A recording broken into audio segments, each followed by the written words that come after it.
Hi, it's Doug Alterbeth again, and I'm pleased to have with me Tamir Baram, our content coordinator at Im Tirtzu, to give some fairly harrowing detail about a protest that she was part of recently in this past week uh, at Hebrew University. You should know that Hebrew University, which is the preeminent academic institution in Israel, is home to quite a few Arab students. There have been many Arab students at Hebrew University for quite a few years. And as Tamir is going to tell us, based on her own experiences there as a student, there is a somewhat schizophrenic type of environment on the campus whereby while school is in session, classes in session, uh, people from very different backgrounds will sit together in the classroom and learn, and then they will go out and about on their separate ways, and they may meet up again facing down each other in protests. And that's certainly what was Tamir's experience as a student, and certainly was the experience that she had this past week on campus. So Tamir, it's good to see you, good to speak with you. Give us a sense of what you encountered last week. Thank you, Doug. Thank you for having me. So the protest that you were mentioning happened last week. I believe it was a Wednesday, so just several days ago. And what happened was several of us, I believe about 10 to 15 Im Tirtzu activists, came to the entrance, the main entrance of the Hebrew U campus on Mount Scopus, following a very violent riot that happened just outside the campus, again, several days before that, before our protest. Now, this is just one incident, but really, I think we should make it clear from the very first moment of our talk that this protest, this kind of incident that we stumbled onto is an ongoing phenomenon that we're experiencing, not just around campuses in Israel, but really in mixed cities throughout Israel. Of course, the old city of Jerusalem, the communities around the Gaza Strip, of course, is an obvious. And it's just one example that I feel is important for our viewers to really get a good sense of, so they understand really what the main problem is here in Israel. So if I may, I'll just explain what happened in a few words, and then I'll be happy to show you guys a video that really just pinpoints to some very basic facts that I think really can expose, the real story behind what we've been hearing throughout the media. So again, we went up to the Hebrew U campus to basically support Israel in its, in its current war in Gaza. As you all know, there's been a lot of violent riots and literal pogroms of Jews across the country. And of course, the IDF is fighting Hamas and the Islamic Jihad in Gaza. And so it was important for us as a Zionist grassroots organization, to step up our game and show not just the local students in the campus, but really all of the residents in the northern part of Jerusalem, that really they're not alone. We're with them. We support Israel's cause. We have a right to defend ourselves. And because, again, this is an ongoing situation around campuses throughout Israel, where you have Arabs learning and studying in the same lesson, shoulder to shoulder with Jewish students, we feel that it's just unjust that Jewish students should feel, just basic fear and a real threat to their lives on a daily basis. So, Amir, was this a protest that our activists on campus? We have a very large group of activists at the Hebrew University campus. Did they call this and then invited you and others to come and join them? Is that what this was about? Yes, it was partly an initiative of our branch, the Intel 2 branch at Hebrew University, for sure. But again, we've had several protests like this in Sderot and near Gaza. We've had it in Ben Gurion University. We've had a protest at Tel Aviv University, wherever we felt that, raising really the Zionist flag, right? And supporting our citizens, our law-abiding citizens, supporting people who actually want peace and quiet in this country is the most important thing and needed thing that we can do. Right. And so that was the same story happened, at the entrance of the Hebrew U campus. Yeah.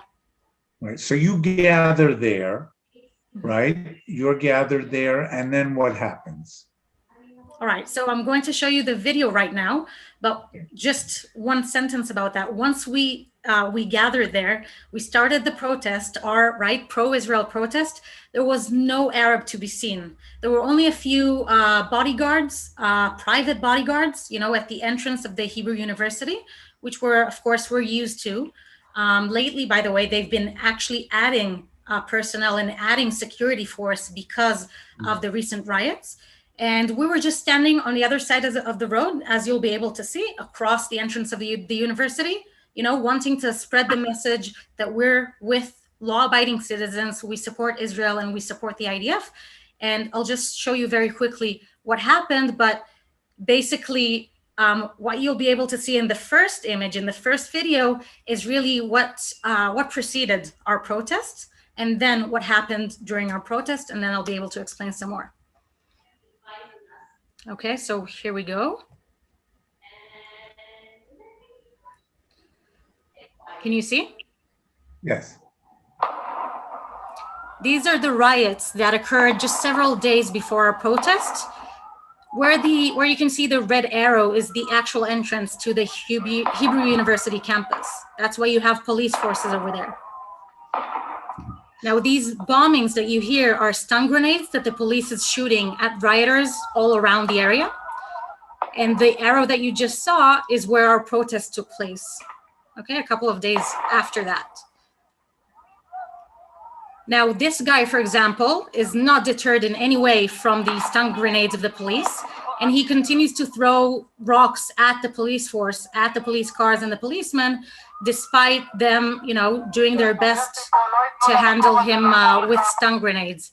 Now, this is already a few images of how our protest looked like. We were basically no more than 15 people, again, students and activists of Im Tirtzu.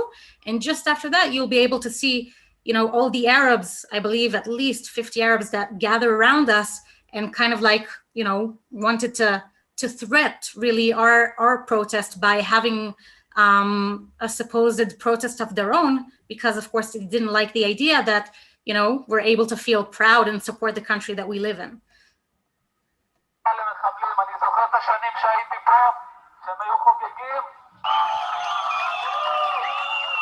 Right, so this is their protest standing right in front of us. And fortunately for us, there are security guards and police officers that really just stood in between us, right, and prevented anything worse than that happening. Now, I just want to rewind here for a little while. Another point that I wanted to make is that you can see the last red arrow is pointing to this guy's leg. Okay, he's obviously limping, he's on crutches, you can see the cast on his leg, and we actually saw several of those in the group that was, protesting in front of us. And this is just to show you that these are not, accidental bystanders. These are not people who just walked along the street and happened to bump into our protest or happened to bump into Magav, right? The Israel Border Police that are helping us out there. These are actually people who are, working together, calling each other up to attend all these different scenes throughout the city and of course across Israel, so they can, fight anything that really resembles the Jewish state, Zionism, or of course, Israel's good. So that's that. Let me ask you, were the Arab protesters demanding something of you? Were they threatening something to you? Yeah, so they weren't they weren't verbally demanding anything of us. They were swearing, they were cursing, they were shouting, their regular slogans like Allah Akbar and Free Palestine and things of that sort. And they were just acting in a very, very threatening way. From giving us the finger, again, to just behaving as if they're just about to jump us, things like that. And of course, it was fortunate for us that there were actually security guards over there that, again, are not able to do anything. They're not allowed. They don't even have weapons. But they were quick enough to call the police and the border police, which came, and you could have seen them there really just literally standing between us two groups. But unfortunately, and I feel this is a really strong point that I should make, unfortunately for us, the police isn't allowed to do anything more than throw stun grenades at these rioters in any place, in any circumstance. So it doesn't deter them. It doesn't even disperse them, and in the first place. And basically, this has been going on for years, right? When I was a student at Hebrew U, it was probably a decade ago. And I remember, like, it was probably a phenomenon of a daily basis. Every day we would hear cars being smashed, Arab kids riding their bikes, hitting bystanders or trying to steal things from them.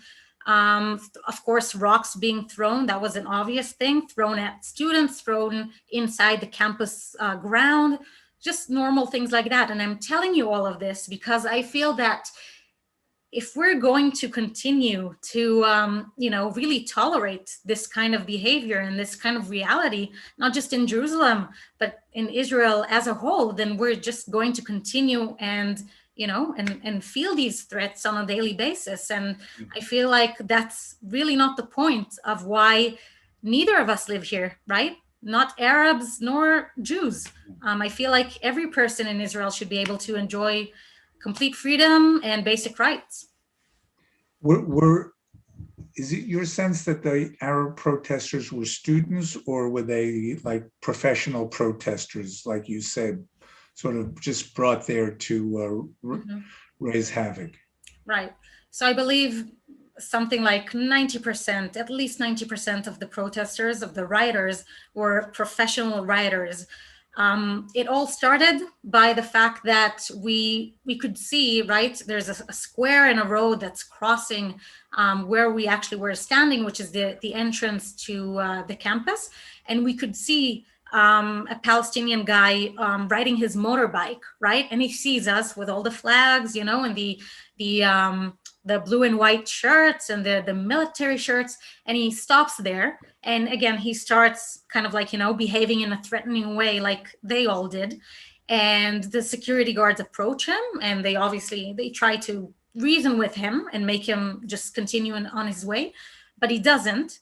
And you can see that because he's being stopped, right? And he's obviously not happy about it, he starts calling all his friends, right? And all his mates from, it's usually Isawiya, which is an Arab neighborhood just adjacent to the Hebrew U campus. They immediately start coming up the roads with bikes, with scooters, with their cars, walking, whatever it is. And all of a sudden, us 10, 15 people protesting, for the state of Israel, protesting for peace, for, the IDF being able to take over Hamas. We're all of a sudden, being really surrounded by dozens upon dozens of really just, Arabs that you can see are full of hate towards us. Right. Did they throw any rocks at your group? They didn't get a chance to throw rocks at us. Unlike the video that you saw that took place on the same spot several days before us, before our protest. So we were lucky to not have felt that in any way. But again, if there wouldn't have been any security guards, any police force over there, I'm sure, the results would have been the same. Yeah. It's very troubling, yeah. Yeah. I'm imagining you felt fairly threatened by all of this. Well, unfortunately, it's not a nice experience to feel, of course. You're on guard. There's adrenaline running. But I feel like you can't allow yourself to feel afraid because you understand what you're fighting for. And Right. personally, I know that if I'll allow myself to feel afraid here or in any other, daily incident, then I'll probably be afraid for the rest of my life. Because if I'm not able to, to live freely and securely as a Jewish woman in the Jewish homeland, in the state of Israel, then, what's the point? Right. This is going nowhere. Exactly right. Um, yeah. Exactly right. And Tamir, what you guys were doing with your rally is really what Im Tirtzu does all the time on a lot of campuses for a lot of different reasons, to show support for soldiers, to celebrate different holidays. Uh, and it's really part and parcel of what we do to help raise the morale of Jewish students on campuses, because as you point out, there's a lot of pressure from anti-Israel students, whether they're Arabs, they could be pretty left-wing Jewish students. And it's very important to provide an address, so to speak, for Jewish students who want to express their support for the country, for its institutions, to to stand up and say, hey, we're here and we love Israel and we are proud of being Israelis and we're proud of our soldiers. And it's, it is amazing that as I look at the video, here you have Hebrew University, a very important institution, and a home to many, many Arab students. I think you had that experience when you were a student there yourself. Correct. And yet, the idea of, well, I want to have my cake and eat it. I want to be able to study and advance myself, but I also want to demonize the country that gives me the opportunity to study. And, if it weren't for Im Tirtzu, if it weren't for groups like yours coming out to stand up, I wonder, who would be pushing back against these people? Certainly the university is not pushing back. That's right. The university not saying anything to them. It's all free speech when they express it. When we express it, it's somehow coercive. Yep, I completely agree. This is one of the problems, right? We are aware, and by the way, Im Tirtzu really is leading the battle against the politicization of academia in Israel, because we're aware of that. I can give you an example. When I was a student at Hebrew U, I volunteered at this other organization, which I believed, was doing a very righteous thing by helping just different populations, both Arabs and Jews around the city, in different ways. And I believed in what I was doing. But as time went by, I started realizing that, in the name of free speech, right, and in the name of pluralism, and in the name of, us coming together and really, making space for everyone wherever they'll be coming from, right, and whatever identity they're coming with. What turned out to be was that this organization just turned out, in my eyes, to be just a cesspool of just anti-Semitic and especially anti-Zionist speech. So that was obviously not something I was willing to admit to, really. And so I quit that organization. And luckily for me, I very quickly heard of Im Tirtzu, which was already active in my campus. And the moment I joined them, we were able to, of course, like we already mentioned, right, support the students in their daily life, show them there's a better way, there's light at the end of the tunnel. We're with them throughout this whole journey, whether they are students, and whether they've finished their schooling and they're out, as regular citizens. And on the other hand, what Im Tirtzu enabled us was to really spotlight, right, put a spotlight on those lecturers, on those professors, and on those, basically academic institutions that were really spearheading the anti-Israel talk. So it's very, very important to have Im Tirtzu not just spread out in Israel, to be able to support our soldiers and our, and their average citizen, but again, students also. One thing, Tamir, that runs through the discussions I've had with you and with Tom and with Eitan is really the strength and the resilience of the Israeli people, of the Jewish population here. Israel did not come into existence because it was handed on a silver platter to people. It was fought for, it was bled for, it was toiled for. Mm-hmm. And Im Tirtzu has been leading the effort to make sure that the values and the mindset that went into creating the state continue to apply in sustaining the state, in nurturing and cherishing, protecting, defending, and inspiring our citizens to do what needs to be done to make sure that we stay strong, independent, tolerant, democratic, Jewish, and very, very self-aware of, what we're all about. So it's terrific that you were able to be part of, as you've done on many occasions, not just this one occasion, rallies on behalf of Israel in any number of places. Mm-hmm. And if it means that we draw out the opposition, the hatred of those who hate us, then so be it. That's their problem. It's not our problem.